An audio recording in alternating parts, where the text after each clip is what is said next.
Good morning. It's Saturday, January 16th, and this is sure starting to get exciting, man. Gotta tell you. Got our window trim in. We brought a refrigerator in so we could kind of size things up, and I'm creating a layout for this cabinet that's going to go here, getting the exact dimension that I need for the width to cover the hump, the approximate height, so I know what size piece of wood, length and width and all that kind of stuff that I need. And I'm designing what we need to enclose the refrigerator. I've decided to go with, here's my drawing, 24 3/8 of an inch inside width opening for the refrigerator. So that'll give me 3/16 on each side, more or less, to make a nice snug fit for the refrigerator. I did take measurements using straight edges and squares and stuff to look for the bulge that it tends to exist.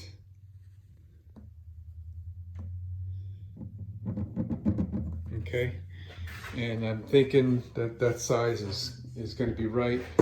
Actually, I think what I'll do, just to be on the extra double anal retentive side, is make some kind of a frame, temporary Mickey Mouse frame out of some scraps to double check. I mean, I was using my 6-foot level coming up against the side of this thing, like so. All right, see, it looks very straight, except for the top edge there. All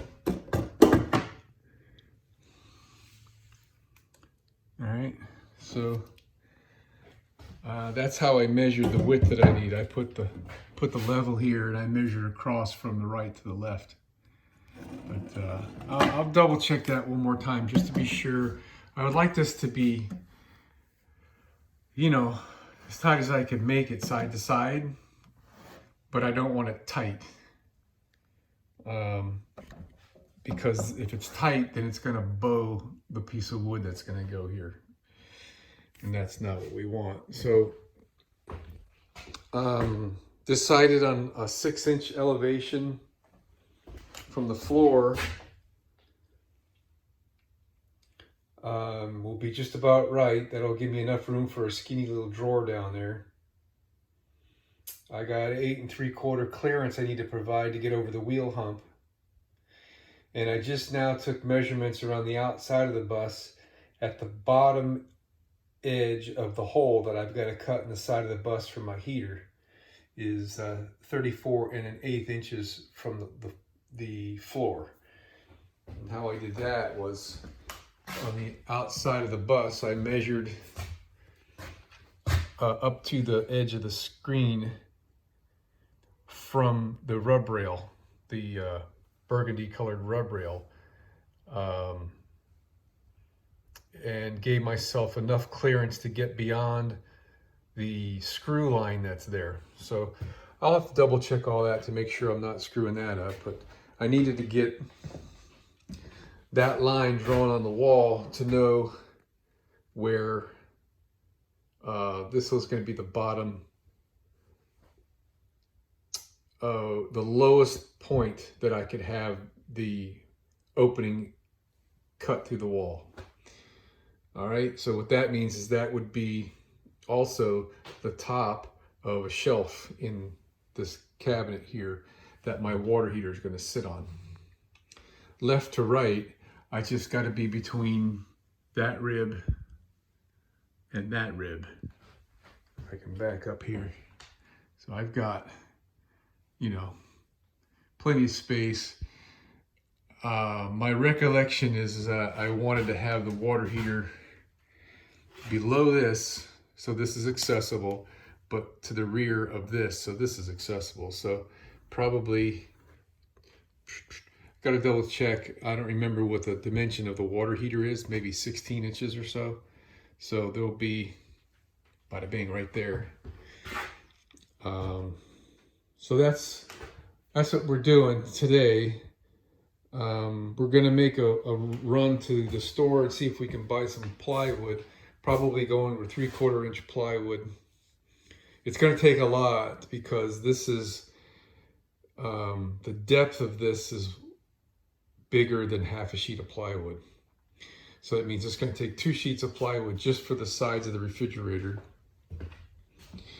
and another sheet of plywood for this side, given that this piece right here is going to be just 1 sheet of plywood, which is the side of this cabinet and the side of this opening for this. So now the depth of my base is going to have to be, I believe it was 30 inches from the wall out, so that we could get that foot right there supported.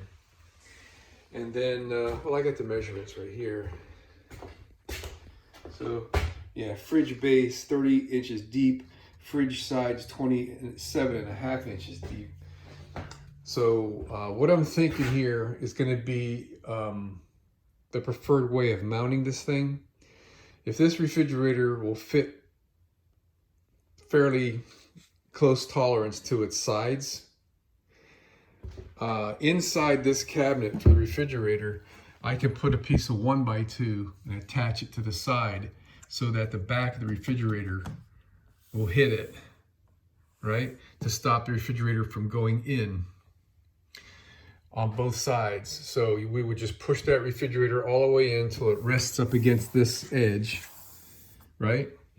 And then on the front side, if the plywood ended equal with the front edge of this refrigerator, I can put an aluminum strip screwed into the edge of the plywood to hold the refrigerator in here. And I just, was examining how that would work.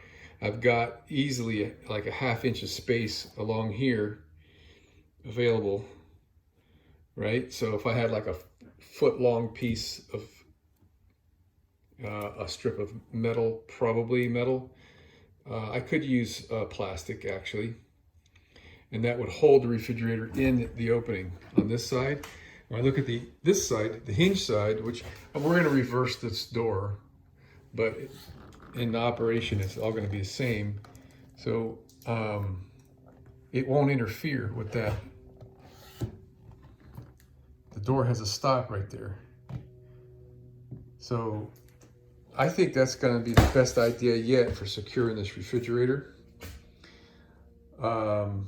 As all other things, as time goes on, we'll have this figured out. And so let me talk about this refrigerator for a moment. This was the only refrigerator that we could find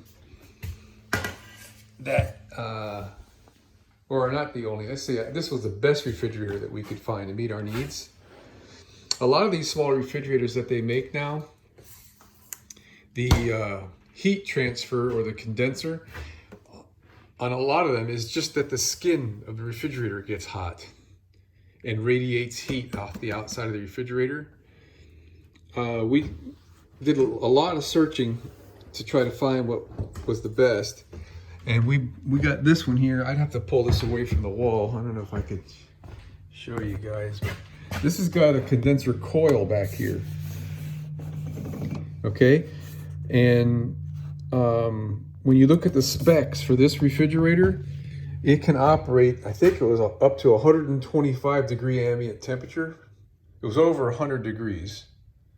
And all the other refrigerators that do not have this external condenser like this, the ones that have just to where the skin gets hot, the specs don't call for as high an ambient temperature, operating temperature. So that tells me that this type of a cooling condenser fins does a better job of transferring the heat. So with that being said, it's only the rear of this refrigerator that needs to ventilate for heat. So when this refrigerator is going to be installed, it's going to be about 1 inch away from this height-wise and close to it, left in and out, right?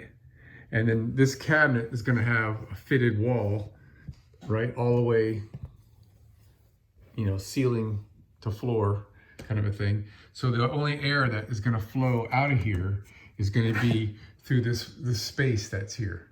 And 1 inch is quite a lot because it's 24 inches wide. So it'll be 24 square inches of space for the air to flow out the top.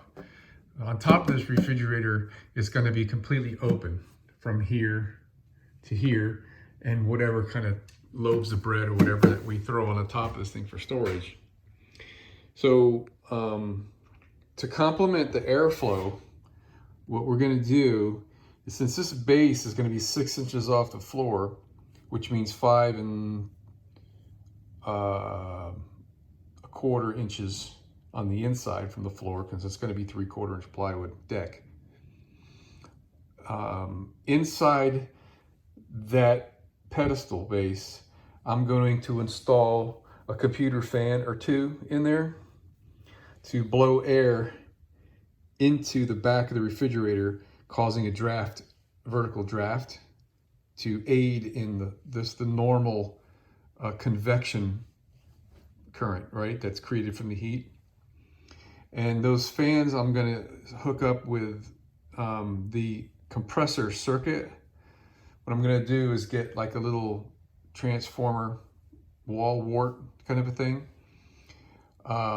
that will produce, you know, maybe 9 volts DC or something, 9 to 12 volt DC. And I'm going to wire that guy in with the compressor. So whenever the compressor comes on, it'll provide 120 volts to this transformer, which will in turn provide a low voltage to run the computer fans. And I'll consider, they've got these neat pulse width modulated fan speed controls I remember from years ago when I was into building computers, that I may see if those things are still available, so I can dial in the speed of the fans for noise level, which I think will be pretty minimum, but that's the plan. Let me continue working on this thing here and get started. Okay, so still working on this plan. So I want this cabinet to be as deep as I can make it and as wide as I could make it to fit here, right? I put my shower pan more or less in place. So we're gonna want the wood on the side of this refrigerator to be 27.5 inches from the wall, at the bottom anyway, because the wall leans in, so that's a scribe fit. So we're just considering the footprint here. I marked my floor at 27.5 inches, somewhere around there, right there. Can't see it on the camera, but this wall here has to come out further to cover up the end of the shower. So I've got a mark here at 32.5 inches is what I'll need this wall to be. So when I put my tape measure here at the 27.5 inch mark, then I consider half of the width of this cabinet, just for argument's sake, that's 44. So 22 is the half. 22 is going to be here, which is quite far past the center of the hallway, which I think is going to be fine. Well, it's absolutely perfectly fine for, you know, living with this cabinet. One thing I've noticed though is that we're going to have a hinge back there on this door, considering that tape measure is the door itself. it's going to hit the wall when it opens. So this is not going to be able to go beyond straight out, which I can deal with. So there's that. The other thing is when we open up the door on this side here, the doors can overlap. It'll be about, 8, 10, 12 inches of overlap between the two doors. And I'm okay with that because that therefore gives me the ability to open both closet doors and they'll act like a bedroom door, which is something that we've been trying to build into the design here. I mean, it's a little bit less than perfect, but I think it's going to be fine.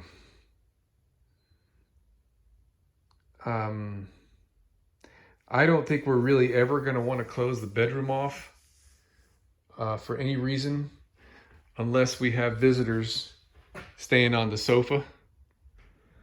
But then when we do that, it's going to close off the bathroom from the visitors as well. So, you know, we're just going to have to be close friends, right? So I think all that's going to work out fine. Now on this side, the cabinet is not going to need that extra 5 inches or so, whatever it is right there.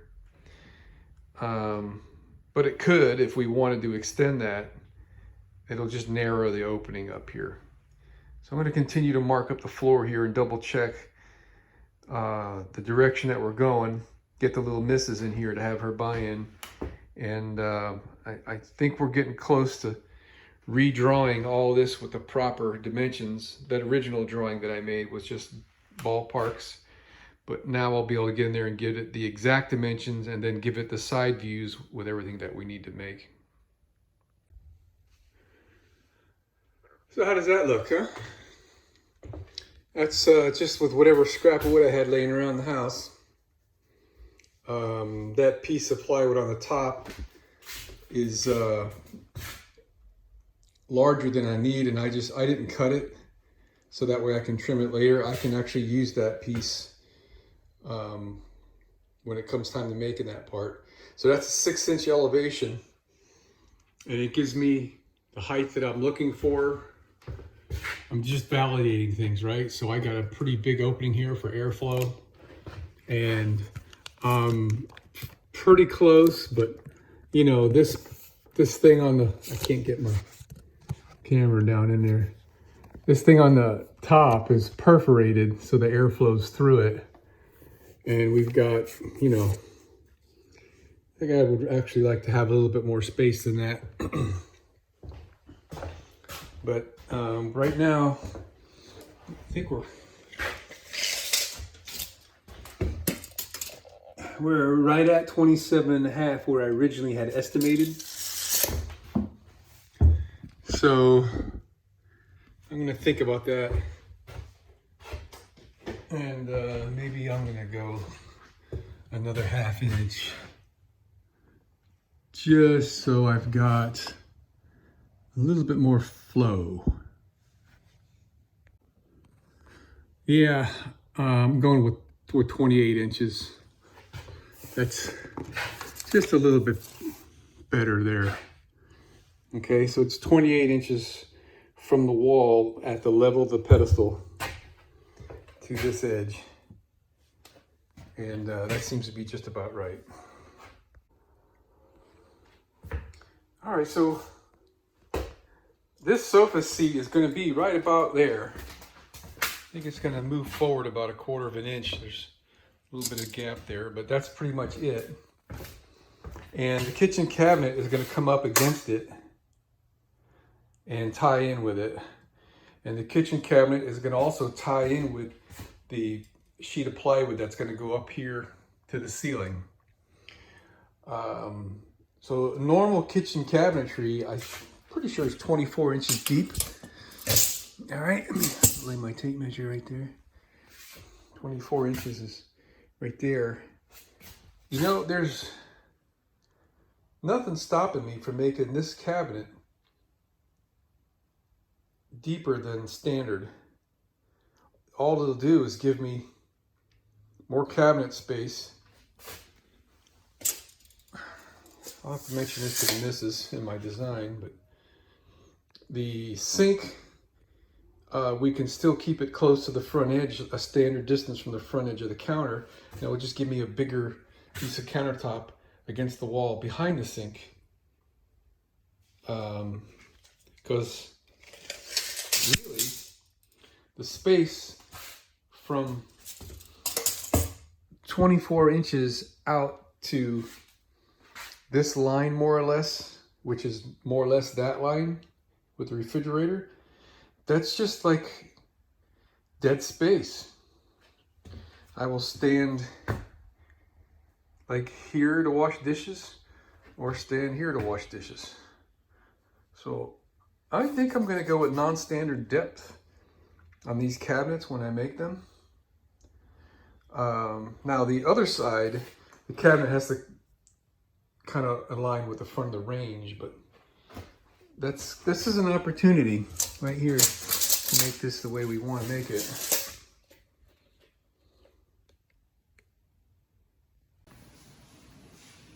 Good morning, it's Sunday, January 17th. We took a trip to Lowe's yesterday. Got one sheet of this 1/4 inch-ish Luan to use for making a template. And 1, 2, 3, 4, 5 sheets of this sort of 3/4 inch.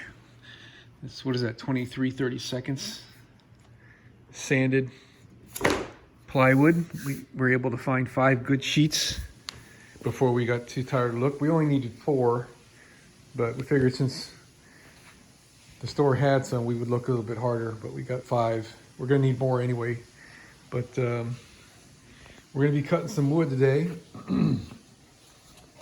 Here's my revised plan. This is the bottom view looking from underneath, just to show me the length of the side pieces. That's what I'm gonna cut today, is the 35.5 inch piece and the 2 28-inch pieces. We're gonna get started with that. And this is the front view. So they're gonna have to be 74.5 inches high, which I have to double check all this stuff. Yeah, so I'm going to, let's see, I think the trailer's still on the car, yeah. I'm gonna use the trailer out there as my workbench. That worked out really well the other day. Oh yeah, we still haven't had Christmas yet. With each of us getting COVID one at a time, or I had COVID and everybody else has some threats of having COVID, so we keep putting this thing off.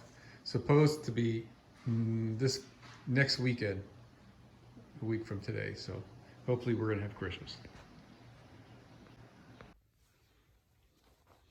So what do they say the Carpenter's rule is? Measure twice and cut once. I goofed on that. And I goofed on that. So far, we're good with everything else. Anyway, that's the purpose of this particular activity right now, is to double check everything, make sure I drew this correct, and then we're going to start to cut. Okay, I think I got all the rest of it. All right, we're in the bus here. And this is my piece of 1/4 inch, or whatever that is, Luan, that we're using for a template. I got this compass I picked up on Amazon a while back. And here's what we did. All right, I set the width of my compass for the widest part. Okay, it doesn't have to be, but I don't need to cut that down there, especially on this first pass. And as long as I hold the compass straight this way and this way, it'll make an accurate mark. And I've already done this. See right there? So now we're going to go cut that with the jigsaw and come back and test fit it and see how close we got. It should be very, very, very close. So what we did with this piece, this is cut larger than this by about 1/4 of an inch. And then I cut it here. So I could fit this in underneath this molding, and we're going to scribe the wall first. And when we get the wall in here, then we're going to take this other piece, the leftover piece, and clamp it to this. And then we're going to scribe the ceiling and be able to move the piece on the ceiling separately from this to get that to fit. And once we have our 2 halves of this template cut, we'll be able to transfer that onto the real wood. All right, we made our first cut, and I just used the table saw, and it was a little rough, but it's really close. I did a test fit. There's a big bump here where I didn't get in there close enough. And then I just took a standard pencil and went up against the wall and kept the pencil against the wall, and just the width of the pencil from the side of the pencil to the pencil lead gave me this new line that I have here, and it goes from nothing. And so to trim that, I'm going to use my belt sander, because it'll take that off really quick, and it'll be much easier to control and give me a nice straight line. The better job I do here, the easier it's going to be when I'm cutting 3/4 inch plywood. Okay, we're in the shop here. So we got our piece of plywood, and I'm pretty sure we have it oriented the right way, because we want the good side or the bad side toward the shower, because that's going to be tiled. So this is the template piece that I showed you guys earlier, and it's the same width as the plywood at the bottom, because we didn't trim the template, and we cut the template and the piece of plywood both at the same time originally for that width and length. So they match at the bottom, and they still do, which is good. And this is the arc of the wall. I've already drawn a line onto my plywood, and this is the top piece template that I scribed to the ceiling and to that angle piece that's up near the ceiling where the cables go. So when we had this made, we just put it to the side. We worked on this one until we got the ceiling to match this line and this edge here and that, and we knew that it was at that point where this template was to begin being a template for us, right? So we had that set, and after we got this to match, then we put both of these in place and clamped them together, and then we trimmed off the excess. This piece was larger than this because it's all set away from the wall, because this piece had been cut already, right? And this piece hadn't. So actually this right here is the edge of this piece of wood. So from there to there is how much we had extra to trim off on this side, pretty much. So we had these 2 pieces clamped together when the ceiling and down the wall matched, and this piece was flush on the floor, so the floor would match. And then we drew this line right here. So now we're in the shop, and we put this back in its place on that line, and on this line, which I cut, right? And then I drew my line onto the plywood, which you can see right there. So theoretically, if I cut this plywood and remove that line, this plywood will be the same size as this template, which as it sits right now, fits in there perfectly. Looks like I kind of goofed on that. Let me double check. Yeah, I must have tilted my pencil. So let me fix that line a little bit, and then we're going to start to cut this plywood. All right, so I want to show you a little trick that I've learned some time ago, kind of by accident. One day I put a piece of plywood out in the grass and the sun was baking the top, and the humidity of the grass got the bottom of the plywood moist, and it expanded on the bottom and it shrunk on the top. So this piece had a little bit of a bow in it. So I laid it here on the concrete,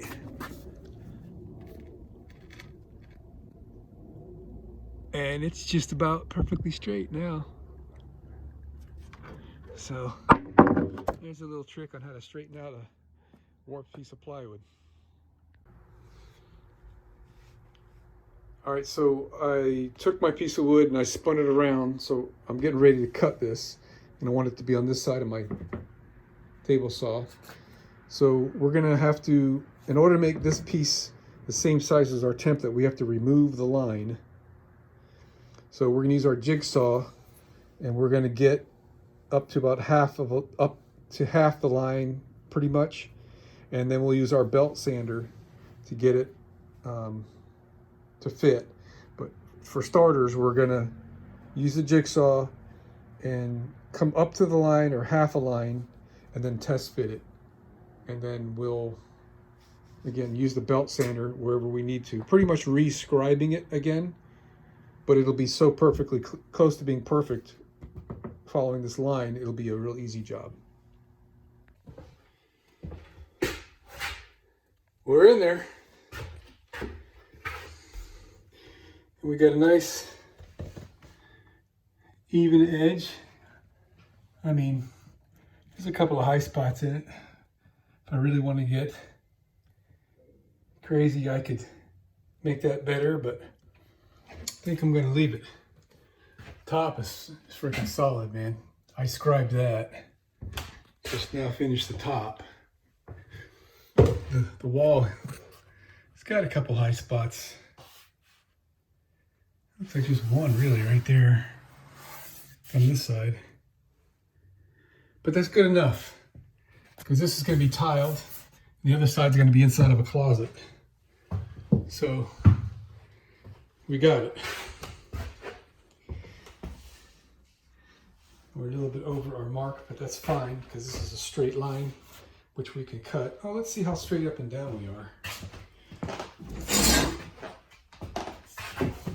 Because I did trim the bottom.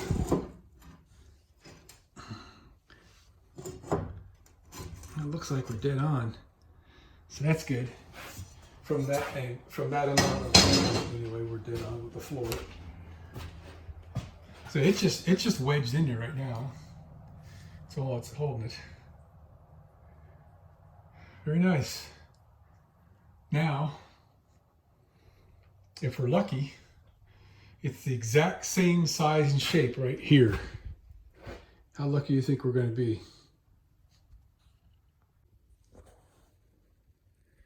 So it's a day's work. 3 pieces of plywood, cut and scribe fit in place. You wouldn't think it would take that long. The first one on the left is the best fit. It really is a nice fit, although it doesn't really need to be that good of a fit.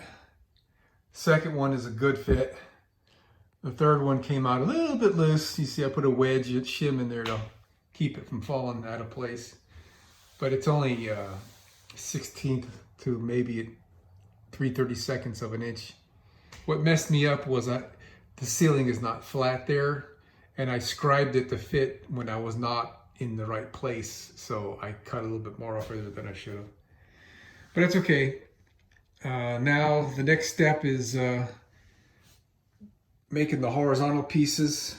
Actually, no, the next step is we're going to cap the front edge of this wood with some solid pine.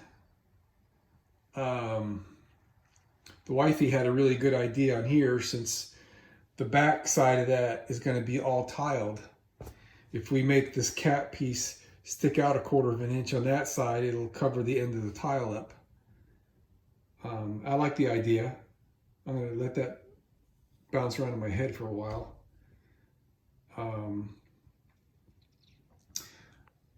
And then we'll be able to round off the corners, because right now, if we round off these corners, it's a plywood edge. It's going to look like, you know, I mean, it's doable, but it's a little bit easier. If we glue maybe a 1/4 of an inch piece of pine on the front edge of that. But to do so, I think maybe 3/8. In order to keep all of our dimensions, we need to cut that much wood off of each of these, which I can cut all 3 of these at once. But, you know, means carrying them out of here and cutting them all, and not a big deal. It'd have been nice if I could have done this gluing an edge thing tonight, so tomorrow the glue would be dry, but I'm out of gas. I guess I could use super glue, but I'd have to go buy about $10 worth of glue, $5 or $10 worth of glue just to do this. So I don't know. I don't have enough clamps to clamp across this distance to clamp the 1/4 inch strip on there, which means I'm left with using nails, finished nails, which I guess I could do that. And then set them in there and then putty the little nail holes up. But we're doing good there. I have to figure out how I'm going to be attaching this thing. This side here, I figured I'd put a piece of 3/4 by 3/4 along this side here that I could screw to the plywood and glue to the plywood, and then give me something to screw to the floor, because it'll be covered up with that thing right there. This side and that side, I guess I can use a piece of that aluminum angle and do the same thing, because it's going to be a drawer at the bottom, and then we don't want anything in there taking space away from the drawer. Same idea that we're going to do in those guys. So I'm going to have to put a groove in here to accept the little deck that's going to be 6 inches off the floor. And over here, it's like 8 3/4 or something to go across that. And then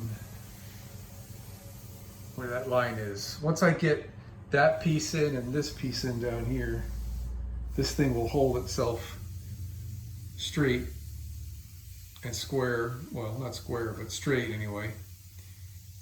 And this one here, I'm going to put the base in there for the fridge, but there's nothing on the top, so I'm going to have to come up with something to screw this plywood to the top and also into the back to permanently install that. So that's something I'm still not sure which direction I'm going to go, using the 3/4 by 3/4 blocks, using some aluminum angle, or those, what are the Craig's drill things, whatever, that drills a screw through the edge down there. Probably the easiest way would be to do it that way, but I don't know if that's the strongest. Good morning, it's Monday, January 18th, and we're continuing with the cabinetry. What we have right here is my water heater. We went with a Suburban 6-gallon water heater. And I know there's a lot of buzz about the instant ones, but there's also a lot of buzz about the instant ones being problematic with flow and whatnot. And so this is a tried and true water heater used in RVs, and I'm okay with it. So it's a SW6DE model water heater, and there's really nothing to these things. It's a tank, a burner, and a couple temperature sensors. It's pretty much it. All right, it's got electronic ignition, which is pretty cool. And the whole ignition is a separate little module right here that you could easily replace if you ever need to. And you know what? I like simple when it comes to things like this. I could fix this.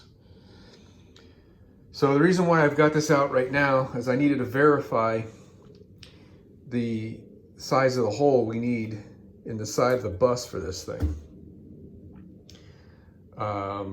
My desire is to have the bottom edge of the hole be flush with a shelf that's inside my cabinet, so that this thing will just sit on the shelf and poke through the hole, right? So 12 3/4 inches is the size I've determined. And what I did is I just laid it on the ground, on the floor here, and I put this piece of wood on top to kind of compensate for any irregularities that there may be in the water heater. And there's some, there's some higher points and lower points and whatever. So I just measured from the underneath side of this to the floor, and 12 3/4 inches is like within a 1/16 of an inch. So that's what I'm going to go with. So this thing doesn't necessarily have to fit through the metal on the outside of the bus, but it will if I make the hole 12 3/4. I did not check this thing for square. I'll do that next. So what I've got to have to do, and also let me back up a little bit. The reason why I'm going to make my hole size so close to the size of this, it's because of the grill that goes on the outside right here. So let me get my little square here. If I've got a 12 3/4 inch hole, right, I want to leave room, make sure I've got plenty of room where my screws go. This thing is actually wider than it is tall for some reason. I don't know. I guess it's because of the hinge it has built into it. So 12 3/4, gets me comfortably close to the edge of those holes. All right, let me do that again there. That's right on the edge of that hole. And this one here is now at like 13 3/8. So I think that'll be perfectly fine. Something I'm gonna do here also, I don't know if this is a little bit of a flaw in the design of these things or what, but this ring installs from the outside of the bus and gets sealed with butyl tape on this surface. And this foam tape right here, which is pretty decent stuff, goes inside the front face of this water heater right here.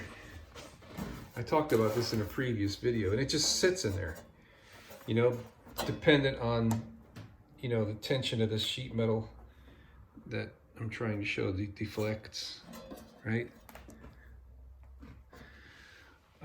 So what you end up with is the inside of this cavity has a raised lip at the bottom.